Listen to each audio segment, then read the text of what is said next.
Believe me when I say this, right? When I was at the age of 6 year old, I had a loving family. I had just like, I had a really good family.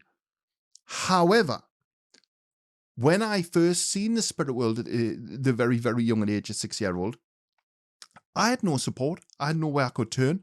I had nowhere I could get answers for, which is why I was so passionate about making this video, because there are children out there who need our help, who need to know that it's all right. It's normal to see what you're seeing, and irrespective to what these idiots on the planet are saying that you shouldn't be seeing it because it's not in the religious Bible and it's not on this and you can't communicate with spirits. Listen, facts are facts. I can bring forward evidence of the afterlife. A lot of people call me crazy. And fair enough. I mean, depends on what your definition of normal is. I probably am a little bit crazy. Let's be honest. I live this. I breathe it. I do it each and every day. I love and adore working with the spirit world and the realms.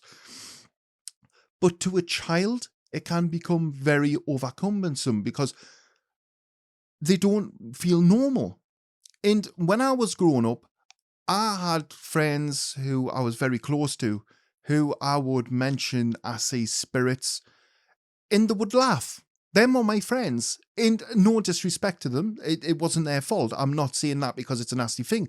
But as a child growing up, having people laughing at me for some of the things and experiences I was going through, it was traumatic in a respect because I had nowhere to turn. I couldn't just go up to somebody and ask. I couldn't go on the internet. I couldn't do any of these different things.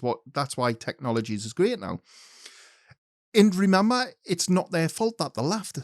It's not like they were turning the back on us. It was they didn't know how to deal with it. Just like you probably don't know how to deal with it when your child's talking in the sleep or talking into thin air, and you're like, "Oh, stop it! You're freaking us out." How do you think the child's beginning to feel in that point? Because the child doesn't know any better. The child doesn't know any different. The child is using clairvoyance in some instances or clairaudience and communicating just like how we are communicating now.